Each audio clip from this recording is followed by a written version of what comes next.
In a few days' time, Mai will be coming to Street Fighter 6, much anticipated DLC character.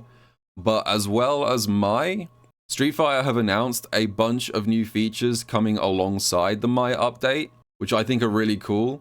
And I'm going to go through them all today and talk about them. So, as always, if you like this kind of content, make sure to hit that subscribe button.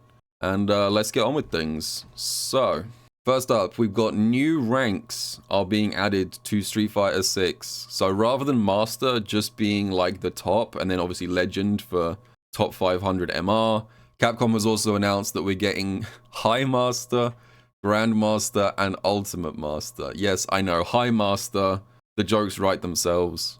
I think this is kind of interesting, because I know a lot of people have asked for this. It's not been something that I've ever really thought about. It doesn't say exactly what the MR cutoffs are going to be for these things. I would assume, if I had to guess, it'll probably be like, maybe like 1700 for High Master, and then maybe like 1850 for Grandmaster, and then maybe 2k MR for Ultimate Master. Because I don't think it'll be that high. I don't think it'll go much higher than 2000, because after that point, you just get into Legend rank territory. So I would guess it probably tops out at about 2k MR, but I don't know for sure. So if you wanted a shiny new rank next to your name, you now have the chance to grind past just regular Master. So that's the first thing. You'll also notice in the background there's some new stuff here as well. Okay, so the next new thing coming alongside those new Master ranks is Master Rewards. So I think quite a few people have been asking for this, but they're now actually doing live service in the live service game. We're finally getting the live service, kind of. So they're now offering unique colors, this pink color, for clearing a bunch of tasks in Master Rank. I think the Ken one is kind of funny because, I don't know if you can see the top right here, all the pink went straight to his hair.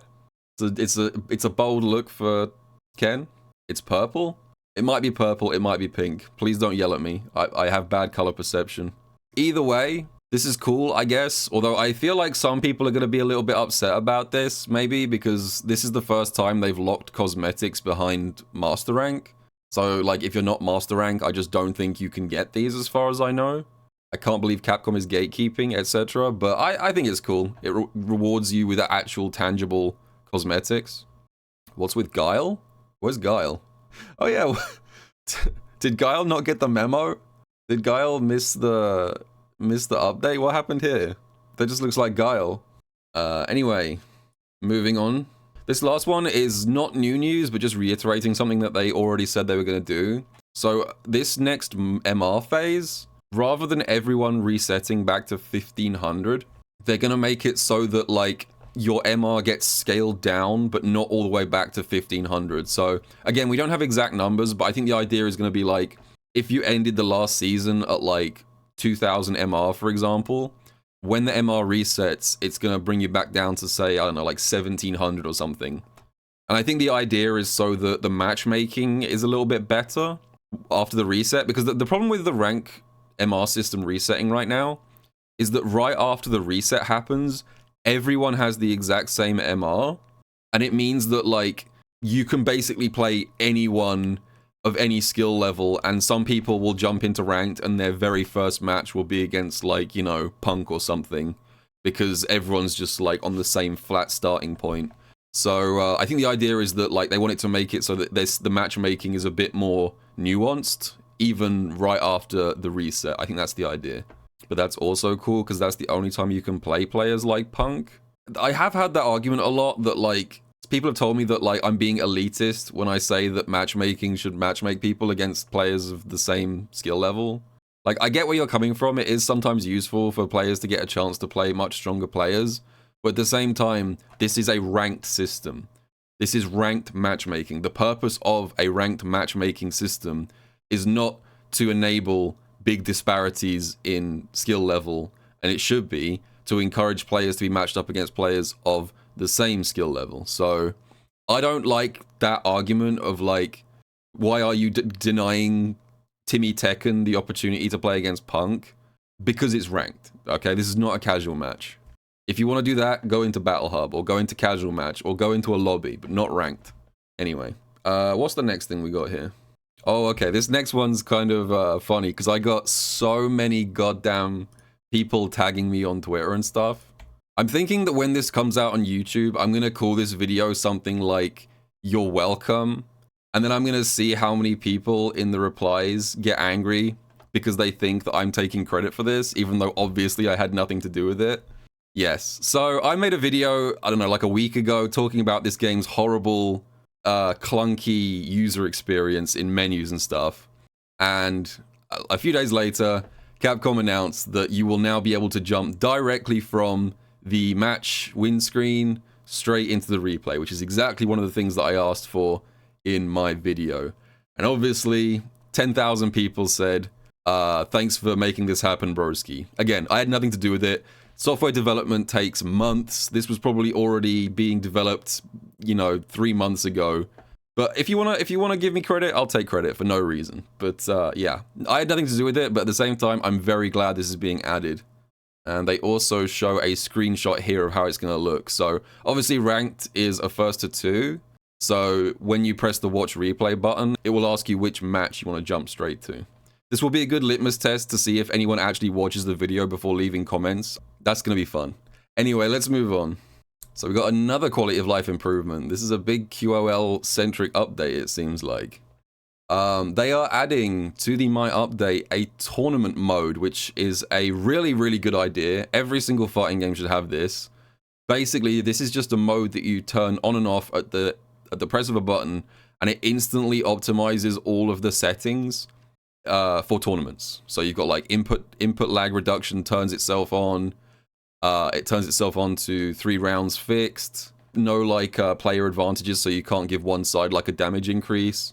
They also, interestingly, let you choose whether or not you're allowed to skip the intro cutscenes. And this is a thing because I don't know if this won't register to anyone who's never been to like an offline event, but if you ever play up on stream at like any major of this game, the TOs, before you start playing, they will always come over and say, do not skip the intros. They really want you to include that rather than just skipping straight to the match. I guess it's part of the advertising contract, part of the deal they have with Capcom, but they are insistent that you do not skip the intros, and the whole crowd gets to go, yeah, yeah. I guess that's hype, question mark. So this is a cool idea. It's good because it makes all setups standard, and it also makes less work for TOs. Like, you have no idea how annoying it is for TOs to have to go to like every single setup one at a time and change all of the individual settings based on like a big sheet that they have. Like, usually TOs will have a big piece of paper that says like, this setting has to be this setting has to be this, and then you have to go through all of them on every single setup. It's a huge headache. Hopefully this makes it much simpler. You just turn tournament mode on and it does all the rest itself. So that's really cool. As well as that, we also have yet another quality of life update. This one, they are adding a new feature to online custom rooms called Match Restore. And if this is enabled, if a fight is interrupted mid-match due to a problem, it will resume the fight by restarting at the start of the round when the disconnect occurred.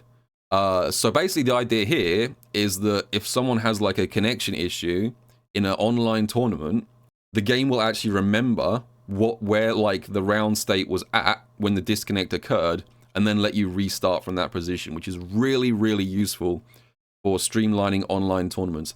This one, I don't know how useful it's going to be, because I feel like a lot of the time, when a disconnect happens, as far as I know, the current CPT rules are usually to penalize the player by dropping them like a round or dropping them a match.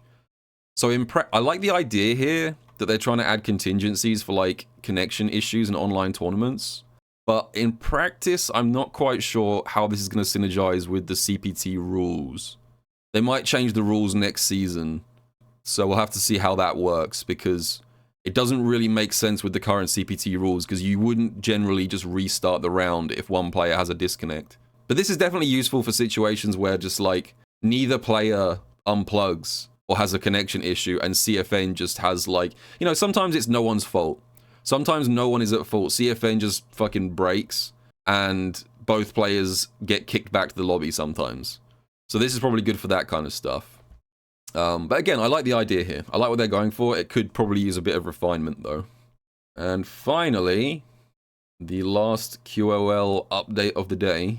World Tour improvements. Hooray! Happy for you, or sorry that happened? Question mark. I'm sure this is a good thing. I've never played World Tour in my life. I don't plan to, but cool, I guess. This is not my area. I'm outside of my area of expertise right now. But they are making the World Tour master information selection stuff easier, which I'm sure there's one person out there who's happy to see this. But I have no idea what any of this is. But cool. So yeah, I'm glad to see this. Like, I'm glad that Capcom are making an effort to improve the quality of life of the game outside of just dropping DLC characters every few months. This is definitely the kind of stuff that I like to see to make this game less frustrating and unwieldy to use. So in general, I'm looking forward to this stuff. But let me know what you guys think. How do you feel about these changes? Let me know down in the comments. And I will see you guys all in the next video.